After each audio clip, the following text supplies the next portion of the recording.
As we get started, I need a show of hands. Who likes to eat in this room? Thank you. I hope everybody had breakfast. Who cares about family farms? Who cares about the future of our planet? Someone did not raise the hand. You are in the right session if you care about all of those things. We're here to talk about the future of farming in the face of climate crisis. And we have an excellent panel for you today. My name is Joe Schultz. I'm a farm kid who grew up here in the Midwest.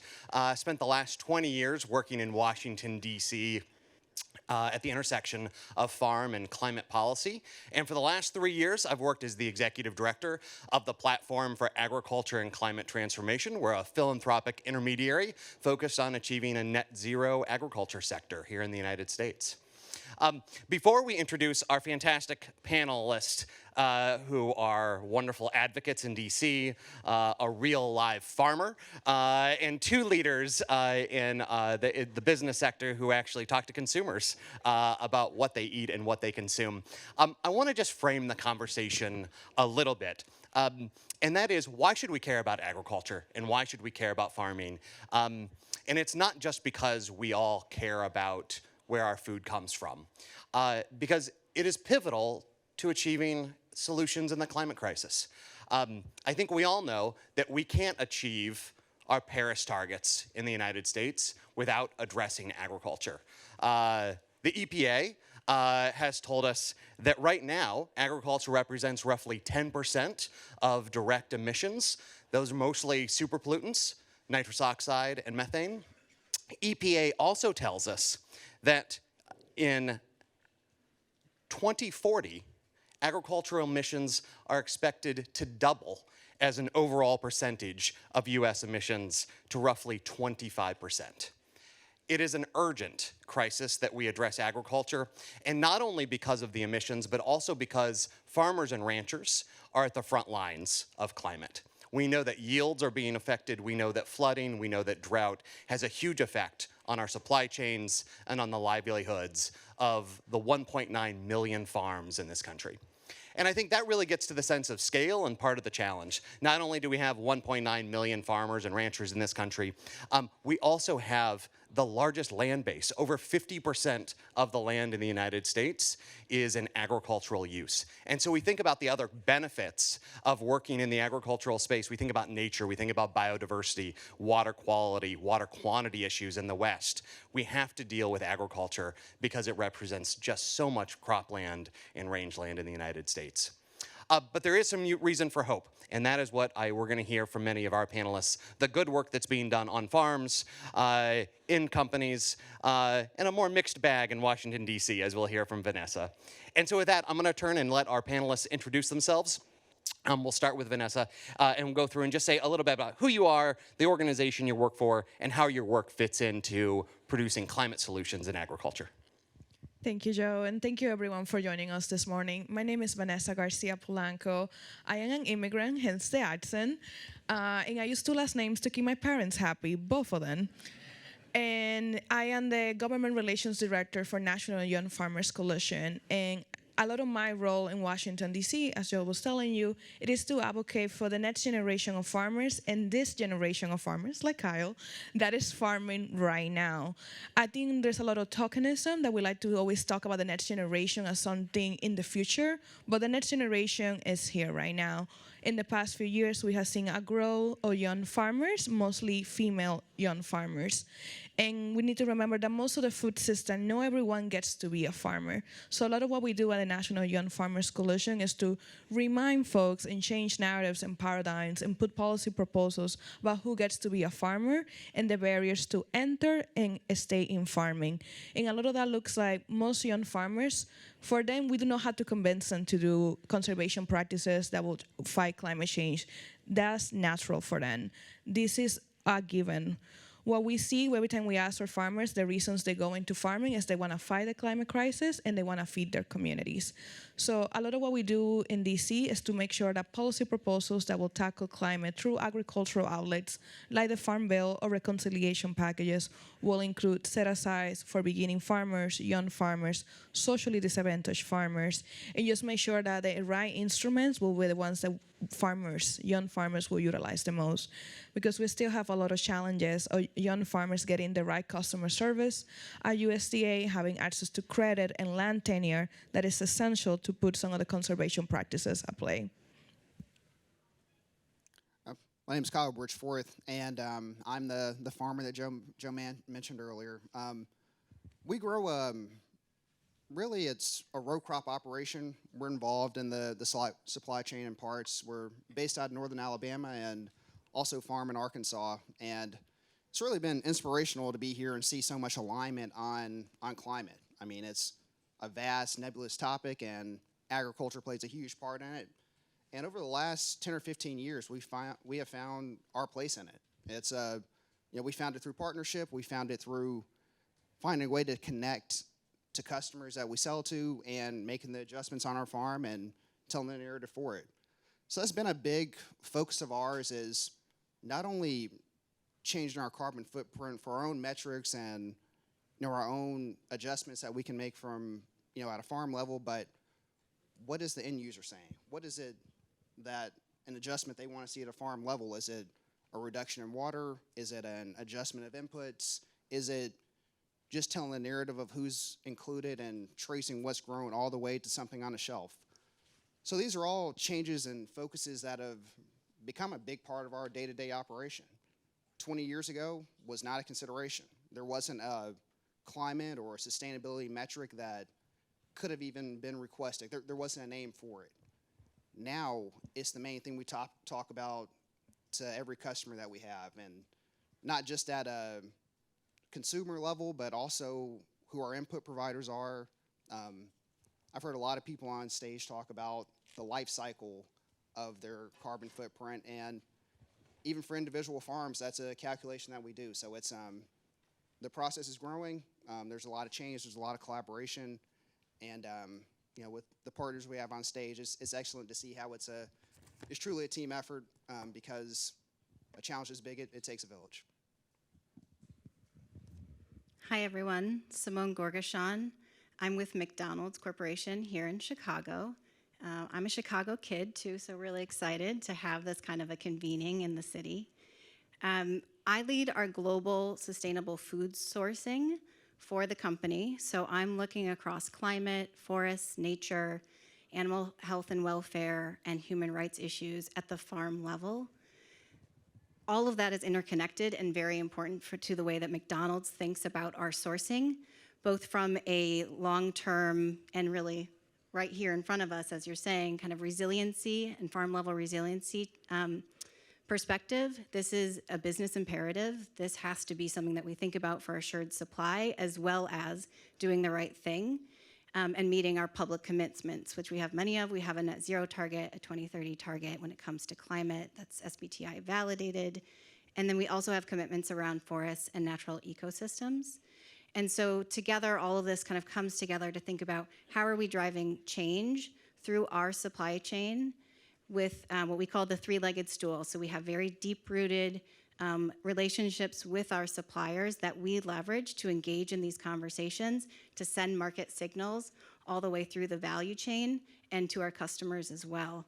So really thinking about how do we bring this all together to identify initiatives that will have the climate impact, reduce emissions, removals that we need to see, and make sure that we are prioritizing the business landscape that we need and that the world needs in terms of having viable farmers, farms, understanding what the policies are that are needed to continue in this work, and trying to bring that all together. So I'm maybe more of the global big picture lens than the US lens, but we work really closely with our market partners and teams around the world in 100+ countries to bring this to life. Hi, everybody. I'm Greg Boore. I'm with Walmart and the Walmart Foundation, and I actually come to you from Arkansas, but I am a local kid. I grew up in Chicago, so this has been a nice homecoming for me. First off, thanks, Joe, for the invitation to be here, and thank you to Aspen Institute for the opportunity to share what I'm working on. I sit at the intersection of business and philanthropy.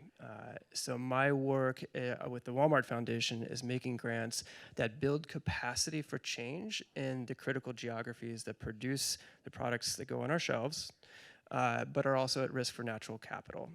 That could be water stress, that could be climate stress, drought, it could be a bunch of different things.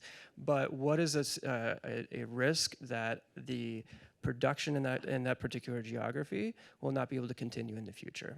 And that puts our business imperative, which is to serve our customers by helping them save money and live better, that puts that at risk. So that's what we do at Walmart. On the business side, I help with the strategy around how do we use this enormous supply chain that is Walmart to drive outcomes at the farm level that will make farmers more resilient, help them become more profitable, drive outcomes like climate and soil health and resiliency and water and biodiversity. How do we do that in ways that are at a systemic level? Because Walmart is a systemic entity. We're the largest grocer in the United States. We have over 10,000 stores across the world, in 29 countries, 5,000 stores just here in the United States, and we employ 2.1 million people. So we are a systemic part of the food system, and we can't ask for niche products. We can't ask for small things. We need to ask for big changes, and that's what we're trying to do with the supply chain. My work is a little bit smaller in some ways than Simone's. I'm focused just on U.S. agriculture because we have, our biggest footprint is here, and I'm focused on the major commodities of corn, soy, rice, cotton, and beef, actually. So that keeps me pretty busy, but it's that combination of philanthropy, strengths, and sort of risk capital and building capacity in those landscapes, and then driving the supply chain to put their money and their incentives and their investments into that work, which we actually have a project together, which I'd love to be able to talk about in a little bit. Thanks so much, Greg. I have also heard that Greg's mom is in Sure the is. Hey, Mom. There you are. Hi, Greg's mom. We're so glad you're here. We know that any successful climate strategy begins and ends with farmers and ranchers who are doing the work and implementing these practices and these new technologies. And unfortunately, the farm economy is not great right now. The University of Arkansas just recently put out a report that farm bankruptcies in Q1 of this year have already exceeded all of the farm bankruptcies in 2024.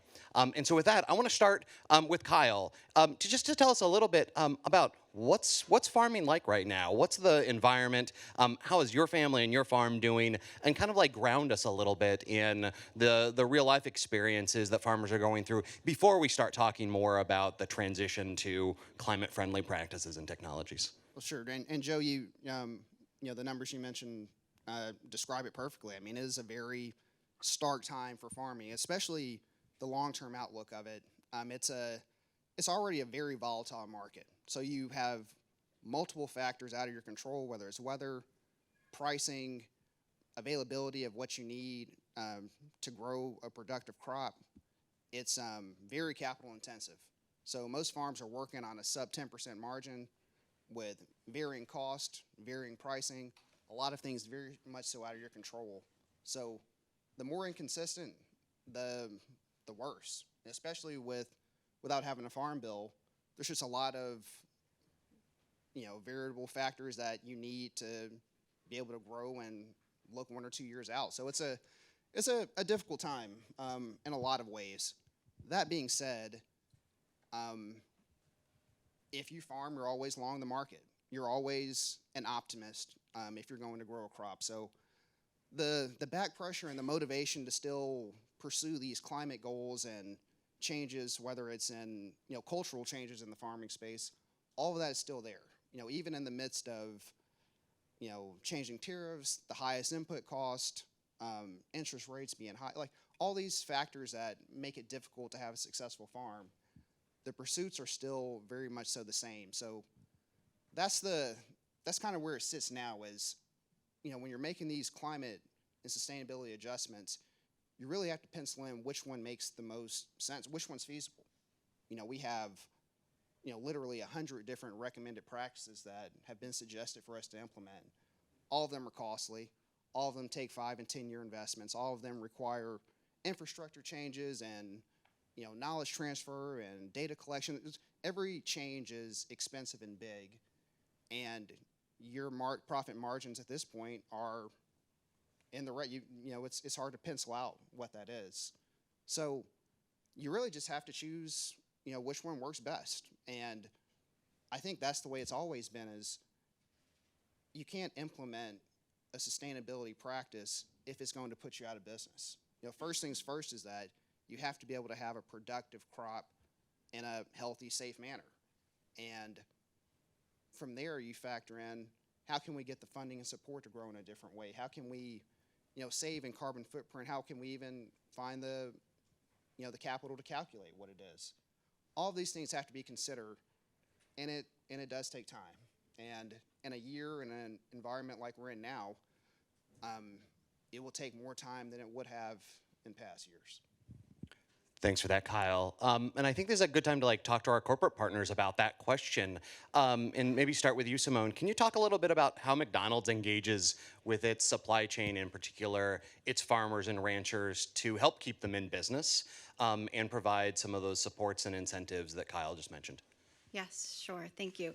So one thing I just wanted to add about kind of the experience of farmers on top of what you said, Kyle, is something that, so we pulled together a group of 14, 15 farmers from around the world in different categories, in different regions, Europe, Australia, US, Asia. And we were asking them some of these questions of, what's your experience? What are you facing? What do you need? And we weren't completely surprised by this, but there was more commonality than difference, actually. And so that was really interesting, that it's not just policies, it's everybody's facing this in a similar way. Now, it's not surprising when you think about climate change, right? Because everyone's facing that. And so trying to really understand that. But I think that's something that we are trying to do at McDonald's, is really listen and get close to understanding what impact on the ground we could have and should have. How do we work with our suppliers to do that? McDonald's is a brand, right? We don't grow food. We don't even own most of our restaurants. We really are, we're 95%, I saw somebody's eyebrow go up. We're 95% franchise. So we are really this system of small business owners, and that kind of cascades down. So we're pretty removed from the farmer, actually. But we really try to make sure that we have an understanding of what the experience is on the ground around the world, and where can we find strategies or synergies or metrics or capabilities to help speed the transition, open some of those doors. And how do we do that as McDonald's is really important, right? What's the role for us to play? We work through our suppliers, through this three-legged stool. We have deep partnerships with large suppliers, and we talked about this a little bit, Greg, where we have a bit of, we're both big, right? But big in different ways. And so McDonald's has many fewer suppliers than Walmart does, I think is fair to say, but quite big, right? And we work in a couple of categories. So how are we going deep with them? How are we making sure that we are being really clear in our specifications and what we want and how we want that impact on the ground to look? And what are the strategies that are meaningful to us? So regenerative agriculture is a huge area for us, climate smart ag, whatever you want to call it. How are we figuring out how to make the business case for that? How to measure the ROI?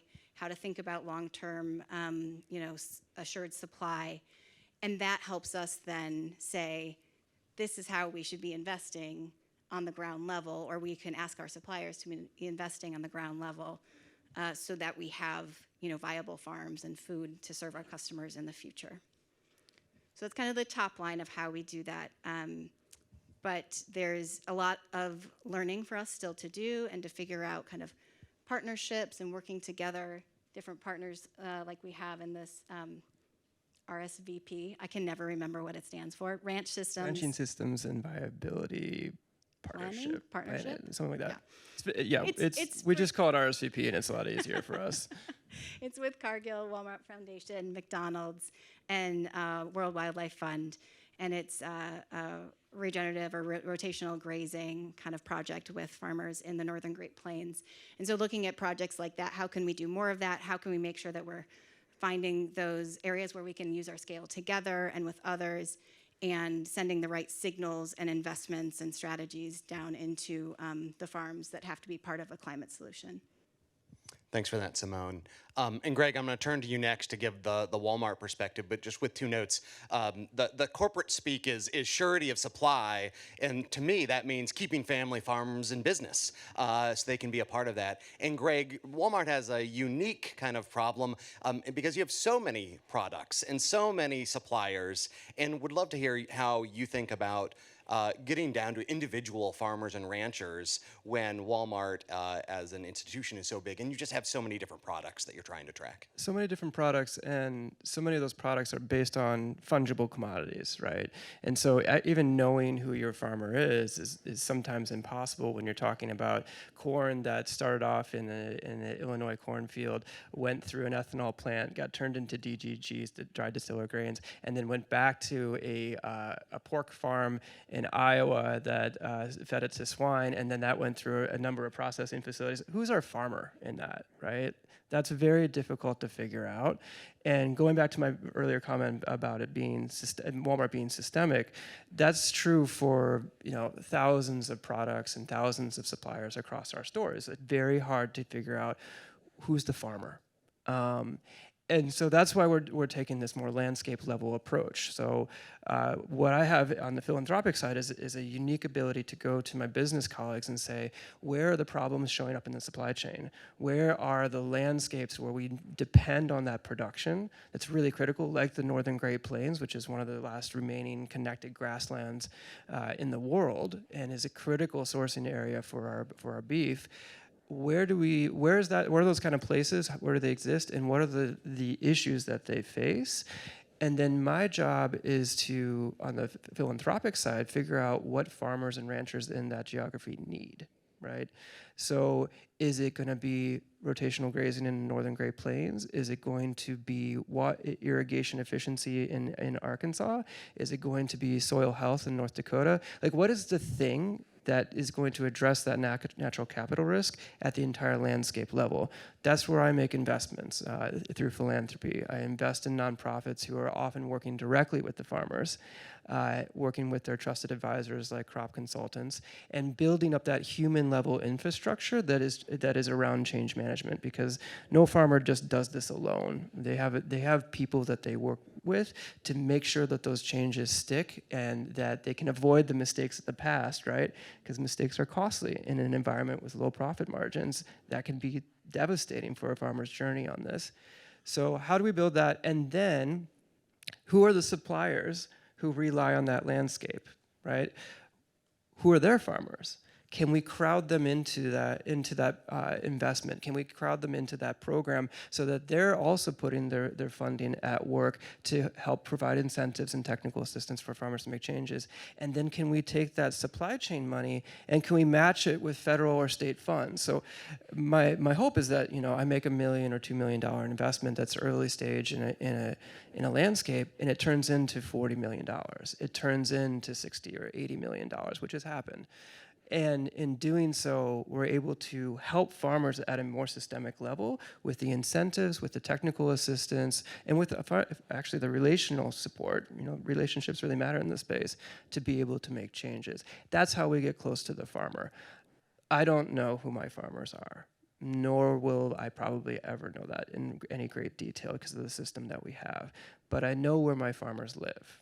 And if I can help them make the changes that make their farms more resilient, their communities more economically resilient as well, that serves us because that's our customers. So, thanks for that, Greg. We shouldn't just be relying on the corporate sector to provide things like financial and technical assistance and support for farmers and ranchers. It's a role for the federal government as well. And I want to bring Vanessa into this to talk a little bit about the policy landscape in Washington, D.C., how it's changed over the last couple of years, and what tools that you see are either available or not for farmers and ranchers right now to make some of the transitions that Greg and Simone have been talking about. Yeah, definitely. I would just like to echo, I think, as we're seeing right now, we're seeing a huge void and lack of disinvestment and loss on federal funding. And I don't want to say just federal funding because we think of federal funding as just capital. What we're losing is human capital to all that technical assistance that Greg is talking about, all those nonprofits that will receive federal funding and state offices that will receive federal funding and local FSA, a Farm Service Agency, and Conservation Service folks, we're also losing human capital to address the climate change through agriculture, through technical assistance, resources, and not only is the federal Farm Bill programs that we need for farmers, we're losing a huge investment that we had that has built over almost 100 years through the Farm Bill process and in reconciliation packages. So what we're seeing right now through a lot of cuts in the federal government, through funding, through human capital, staff, and locations, is just sending market signal this is not the right time to invest in these practices. And all the people that we saw in the past few years when we made those rigorous, really strong investments and we built all that infrastructure, it has been completely gutted in 6 months. And that gutting didn't got 3 months, 3 years or 4 years of infrastructure. It's gutting past 30 years or even more. So we need to be really realistic that a lot of the impacts that we are seeing in federal policy in DC about farm policy, from products that specifically focus on farmers to things that are related to farm, like farm labor, we will not really see the impact until months later or even years later. If in a few years we start seeing more soil degradation, it's because we lost probably 30% all the conservation service staff. And it's still really rough because we really don't know. That's how bad it is. We really don't know all the impact because we don't even trust data right now. If we don't even trust the numbers USDA is putting out right now. So we have to be really mindful that we need more of that state, local, and federal investment and company investment to still the best route to make those investments better for the next generation of farmers. And just to give you my favorite example, a few years ago, Chiplote approached us. They want us to give you $1 million to invest on young farmers. And we're like, great, but that's not Arteria Exchange. Arteria Exchange, yes, we work with corporate partners, but we believe federal policy and federal resources should be serving the next generation of farmers. We took that $1 million to Chiplote and we trained farmers to lobby their congressional members and the Biden administration, and we were able to secure a $300 million investment in the Inflation Reduction Act to increase land tenure in market and capital access. And that led to 45 projects across the country with corporate partners, with retailers, with food companies, and farmers being served better through technical assistance to increase credit access and land access. That funding is still going on as of today, knock on wood somewhere. But that funding was frozen for several months, and right now it's just so inconsistent. And many of the organizations that received those awards now are losing people and losing other federal funding that allows them to stay afloat. So all those investments that we have done in the past cannot stay afloat, even when there's a huge demand in the market still for those practices, and when there's still a huge demand from farmers themselves that they need these vehicles, these payments to really make that transition. As Kyle was saying, farmers want to do these things, but they need still market incentives because their job is to stay in business. My dad is a farmer in the Dominican Republic where we have zero safety nets of incentives related to anything. So when we have an economic system and farmers that have gotten used to commodity prices, to other safety net programs, and you are taking that away, our farmers are not ready to deal with all the stress and uncertainty the federal government is causing them right now. And as Joe was talking about the bankruptcies, we know pretty well that after bankruptcies, what comes is a human lost capital. And what I mean by that is like farmers will die and farmers will lose their livelihoods and we will lose farmland. That's what we saw in the 80s. And if it is systematic God, all the investments in farms and farmers that we have done continues, that's where we will be in the following months. And I know we're gonna talk about hope later maybe, but it's my, I think farmers are really good at being cynical, practical, and hopeful all at the same time. And that's also how I approach policy. Like, let me tell you how bad things are, but let's continue doing the work. And I think something something that we need to remember, we should not set this a status quo. We have gone through several stages and several farm bills, and in stages where we invest a lot in central farming versus others. So we still need to continue holding down through market signals to supporting our farmers that this is the shift that we want. Thanks, Vanessa. And we are going to pause on hope. We'll come back to it. But Kyle, I want to bring this back to the farm level. And we've heard a little bit about what the federal government is or is not doing, a more positive story from our corporate friends of what they're doing. Can you give us a perspective from a farm level, somebody who's managing a business and their family operation? What do you need to be successful to make this transition, call it regen ag, call it climate smart ag? What do you need both from your corporate partnerships and from the federal government to make that successful? Well, I mean, you need a lot of buy-in from all parties. You need your corporate and retail partners to say this is something long-term. You know, this isn't a 2 to 3 year plan. This is a in perpetuity forever plan that we're a part of. This is something that, you know, we plan on supporting for as long as we're both in business. From the federal government, you need a consistency of support, especially if you start it, because when you have some government alignment and changes we're trying to make in the ag industry, it's built into the pricing. So any type of government support is factored into how much inputs cost, how much land costs. In certain ways, it inflates the cost of production for farming. So when you take it out of it, you're really put in a place where it becomes much more expensive. So you really just need a lot of buy-in from everybody involved long term. Because at a farm level, every investment is very long term. You know, if it's if you're changing any system of your farming for any given reason, it's always a 15, 20, 30-year investment. If you're using a new form of irrigation, the government program may be 3 to 5, but your bank note is 30 years. So everything's a very long-term investment. So you really just need some very consistent and long-term buy-in. It's ideal when it's on paper, and it's that really makes it a lot easier to make this change. If you're going to go from not disturbing your soil health and you're using no-till farming or water reduction, or maybe there's certain chemicals that you're using now, but your customers have said they don't want that or they want an alternative. If you're making these adjustments, it's very expensive and it's not something you can do for 1 or 2 years and then go back to. So that's really what will be most beneficial if we truly want to see some adoption quickly, is if you can have some long-term buy-ins and plans and contracts, then a farmer can say, I can confidently invest in this, knowing that it's something that we plan on doing for the long term. That's really helpful. Thank you, Kyle. And I think a good lesson for all of our NGO and specifically philanthropy in the room, that long-term certainty is needed. I'm going to turn back to our corporate friends a little bit. And you gave us the good news story of all the great work that you're doing at Walmart and McDonald's. I'd like to tell us a little bit more, what are the challenges you're facing? Where are the struggles right now? And what would make it easier for you all to accelerate the work you're doing to help farmers and ranchers transition to more regen and climate smart practices? And we'll start with Greg this time. Pick one. Was anybody in the session about carbon accounting? Okay, so you heard my frustrations. There is a push and pull right now with doing the work and proving that you did the work.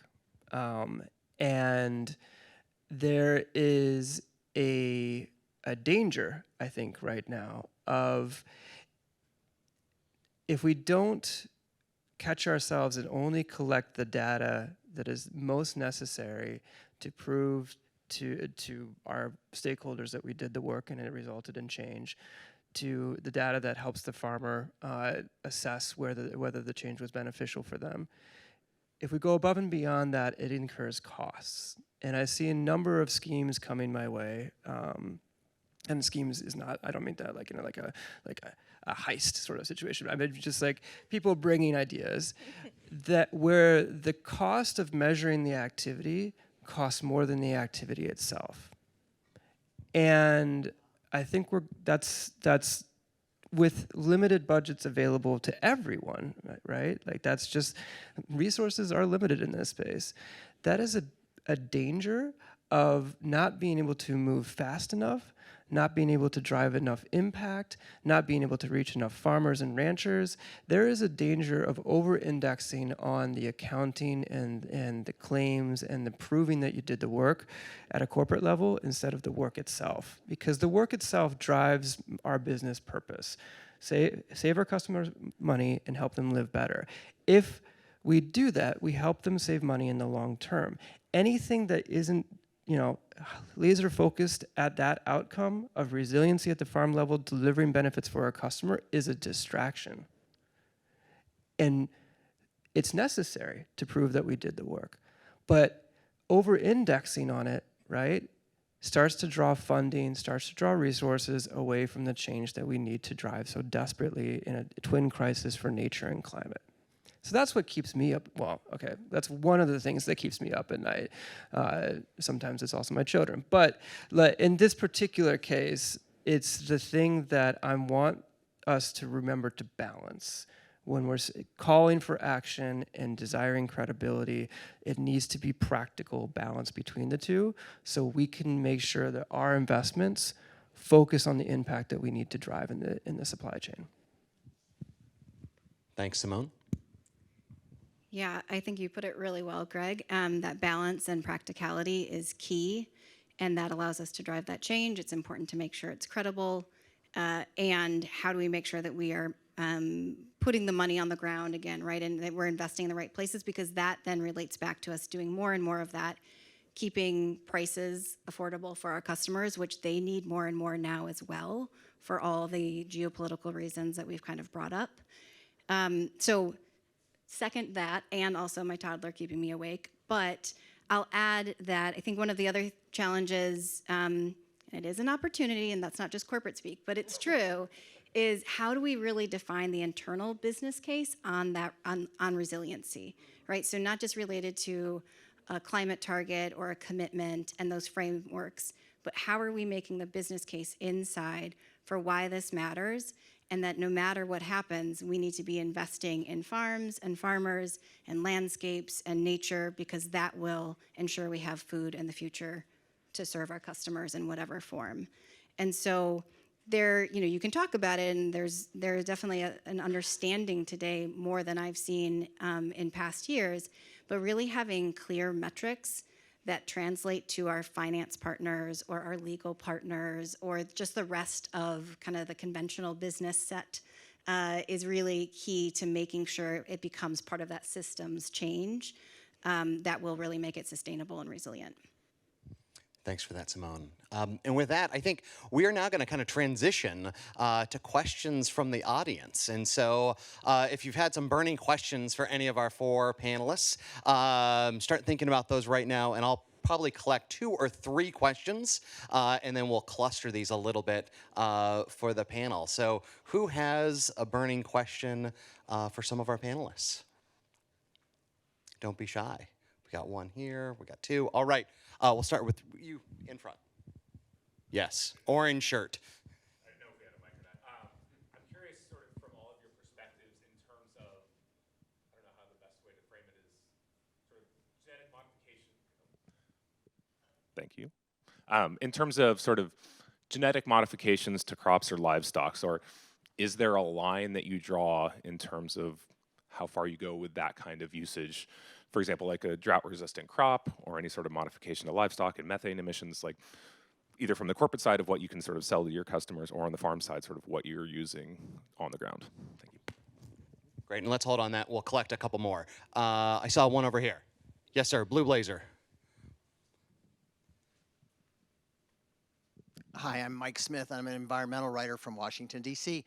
I'd like to speak about Walmart's Acres for America and why setting aside I would virgin land love is to talk important. about Acres for America. You have a Thank minute. you. Thanks. One, sir, black t-shirt in the back.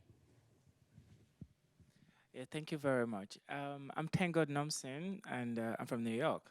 So my question is just like what he said.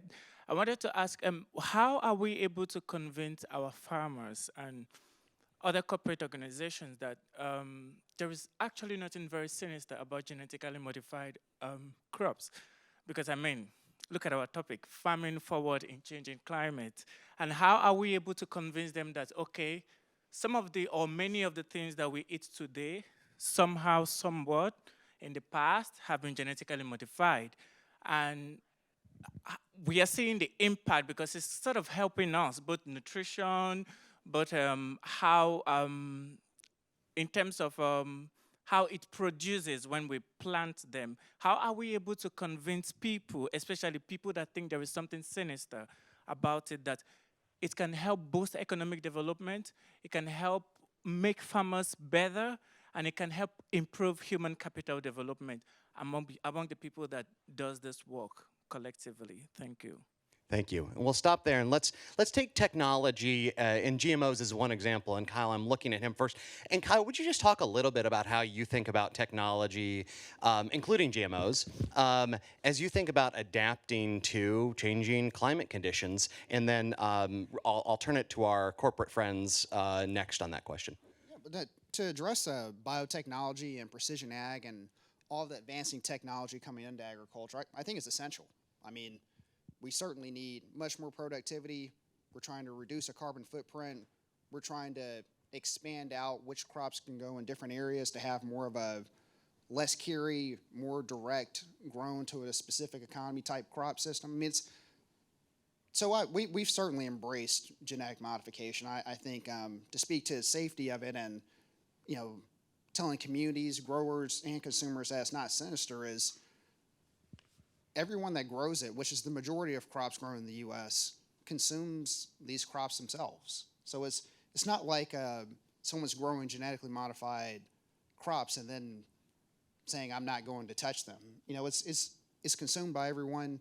It's very commonly grown. And at this point, it's essential to be able to feed a planet. You know, there's no way to do it without it. So I think it's already a standard. There's a lot of case studies for people that grow it also consume it. And it's about the only way we can meet the goals that we set for ourselves. So I think it's an essential part. And to speak further on technology, to me, that's the most exciting part about agriculture is telling this narrative of advancement through innovation in the space. And it's bringing in all partners from people in climate, people in retail, people that have nothing to do with production agriculture, but are very focused on the narrative of what's happening. Telling the story of where your food started, how it got to you, how it's grown, the cultural implications of it, of different communities and what they're making. All this is really all tied in together, and it promotes adoption. So I think it has to be looked at as a total system. It's not a specific practice or one thing to implement. You really have to consider, especially for farmers, how does this fit into your culture of producing?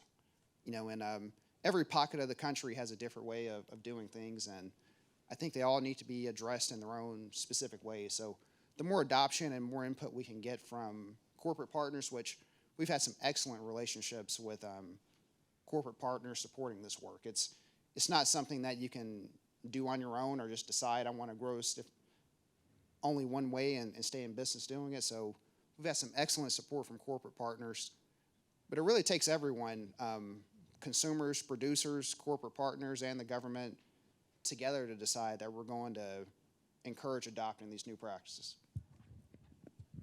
Simone, do you want to jump in? Sure. So I think, Kyle, like you were saying, kind of the system approach and understanding what is best for a thriving food system is essential. There are a lot of nuances around the world, regulations, and what's acceptable to different, different countries, different cultures. That being said, the quality and safety of our food is first and foremost, right? And so focusing from that perspective of what is it that our customers would expect and want will always be at the center and the forefront. Now, innovation, technology, that has to be part of the conversation, and it definitely is. And so working with our suppliers to help understand kind of what is really what is ready, right? What's ready to scale, what's ready to use, what is really going to unlock, a change in production and yields and climate solutions, in profitability. All of that together is part of that conversation.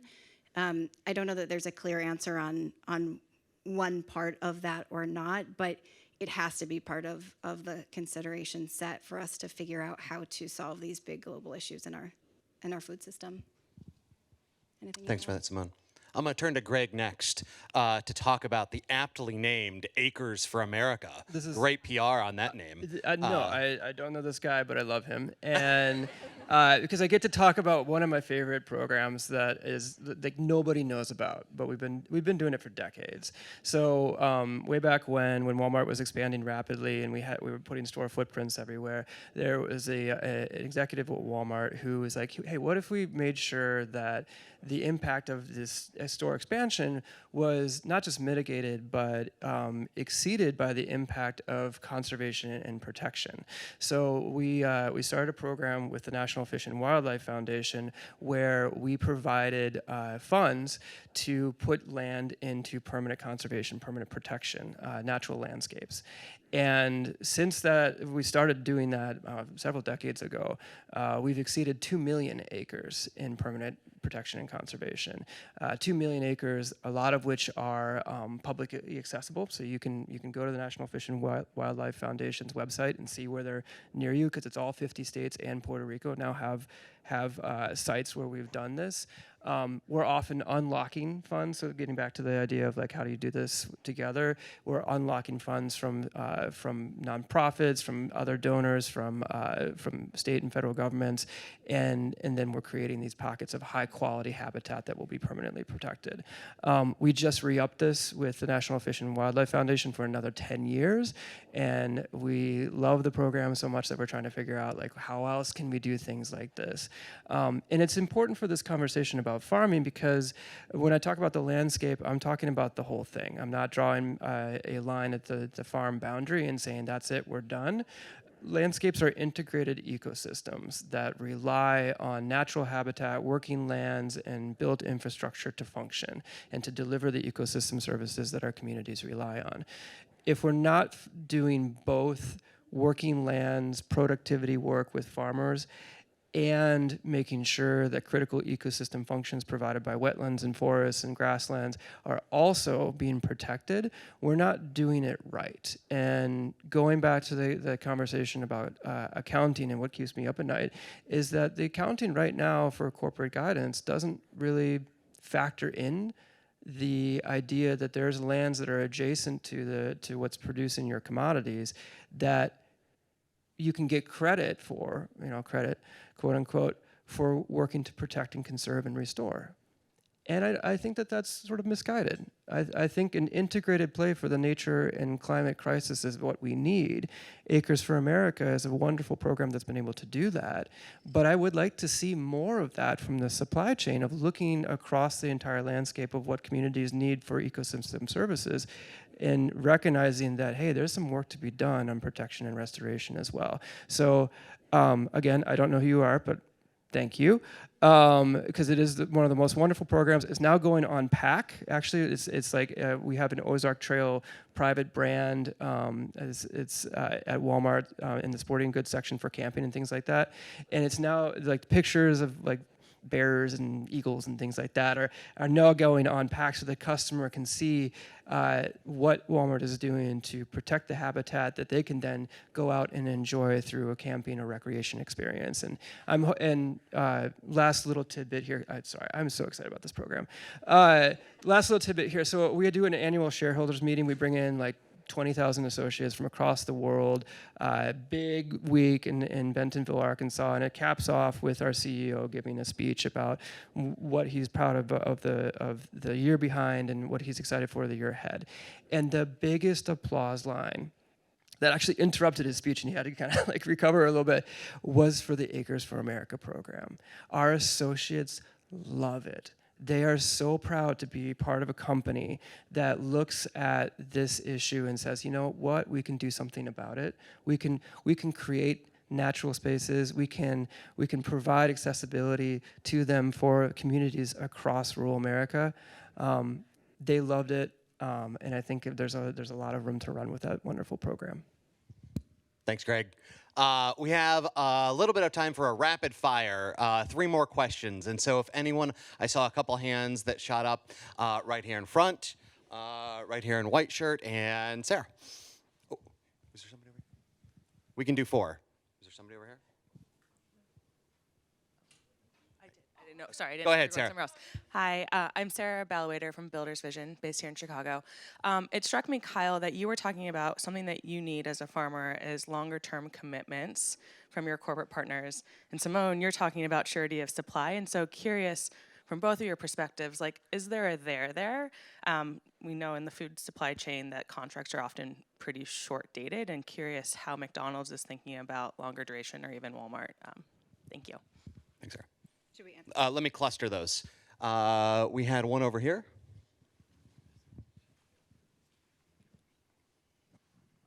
What would you say is probably the most important path forward to educating farmers on how they can avoid the sort of plight that they've had with the bankruptcy and how they move forward towards becoming more sustainable? I think there's a really interesting benefit between combining how farmers can be more financially stable and more sustainable. I think there's a twine that can connect them that they are missing because they're missing some important education. Thank you. Right here. Excuse me. Thank you, panelists. My name is Alex, also from Chicago.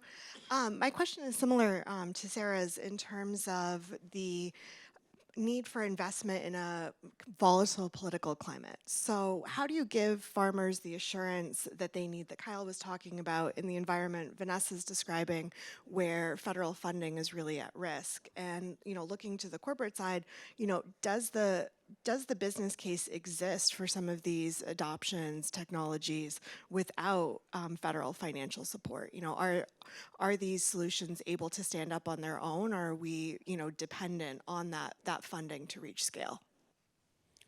Thank you for that. I'm going to group a couple of these questions. And Simone, I'm going to start with you on this question of how do we link up the surety of supply and farmers' needs?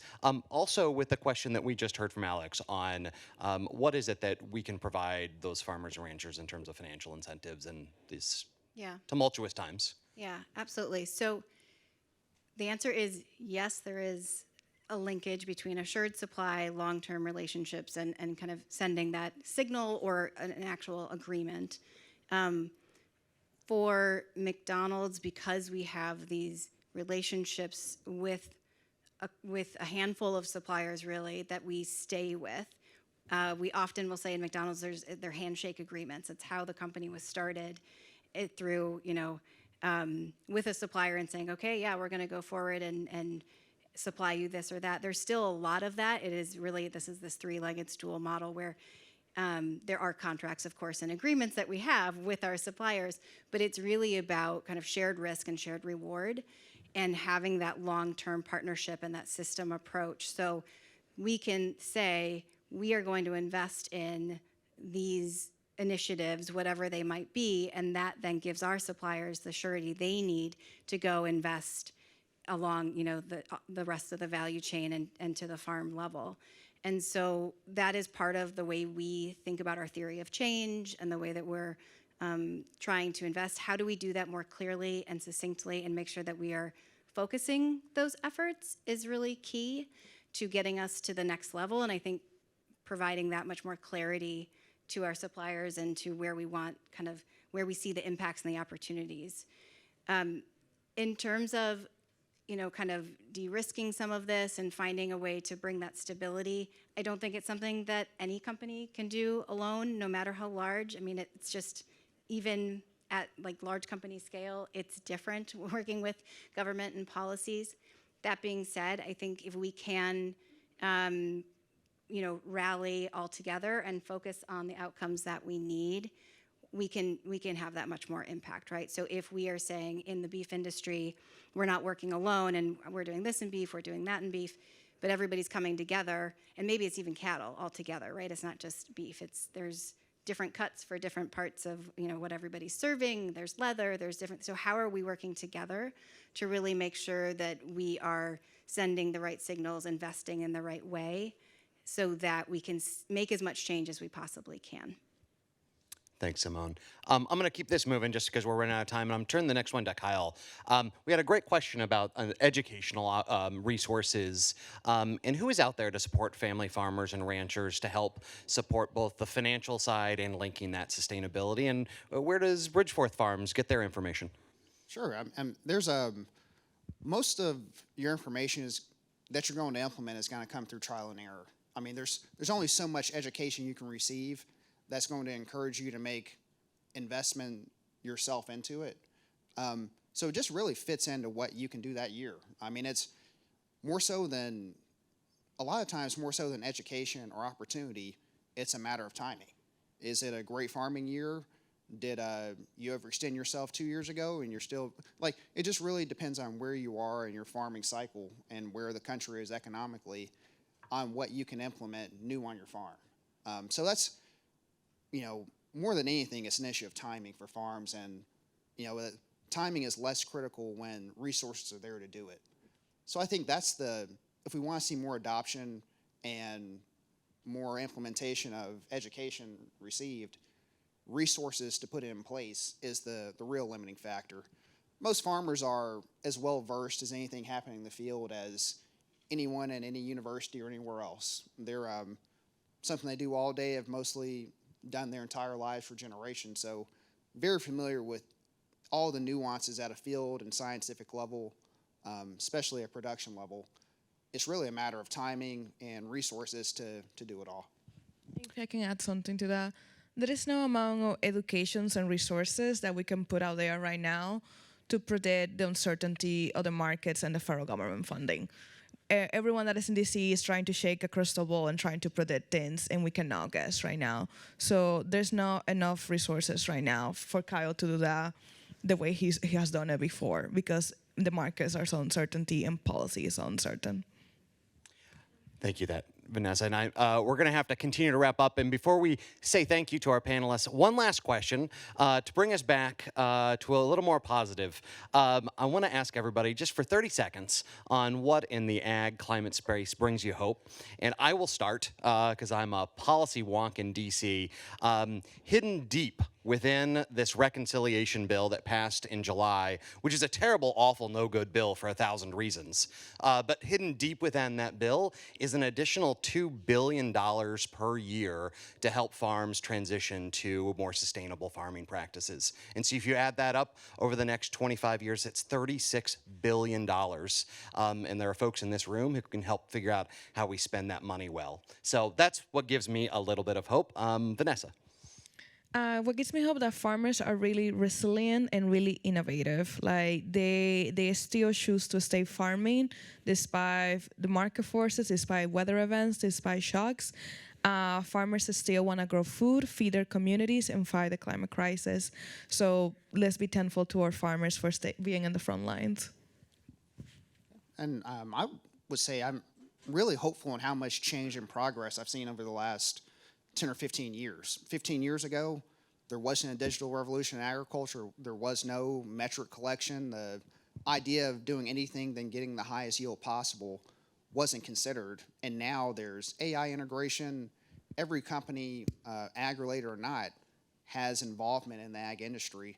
So it's really inspiring to see that convergence of all industries, all people involved in the farming space, and I'm looking forward to seeing it grow over the next several years. I think something that for me gives me hope, and I think about it a lot, is a bit more personal in terms of having seen this work on a farm, right? And earlier this year, I got to go to visit one of our beef farmers in France and saw all of these different pieces coming together and working, right? And being economically viable, being, the well-being of the farmer and the community around was strong. So, he was doing everything from solar panels to regenerative grazing, thinking about animal health and welfare inputs, and just pulling it all together. So really seeing it in real life work was something that I think about a lot, to know that we can get there. We just have to figure out the way to do it and at scale. Building off of that, I think what gives me hope is that every project that I am involved in, from the business side or from the philanthropic side at Walmart, there's more demand from the farmers than there is available supply for incentives and technical assistance. Every program that I've been a part of has had to cut off acres at a particular part or cut off the number of farmers that can participate. Farmers know that the system right now isn't working for them, right? Like the profit margins are, if there is a profit margin, are very low. Nobody's really making money. The system that they inherited from their parents or their grandparents is just not the system that's going to function tomorrow. And so they need help making the changes. And the fact that the demand is so steady in there, even for cost share programs, right? Like I think before the Inflation Reduction Act, is like only 30% of applications actually got funded for farmers saying, I want to make a practice change, and the federal government been saying, sorry, we're out of money. So that gives me hope. That hope is tempered by the fact that we need to mobilize the rest of the action in the supply chain and amongst consumers and everybody else to say this is a priority and we need to pour the funding into it. We can make the change, absolutely. We just need to set the structures and the funding in place that can drive it. It's a great way to wrap up. Thank you so much to our audience for joining us. Thanks to our panelists. Thank you, Aspen, for focusing on agriculture.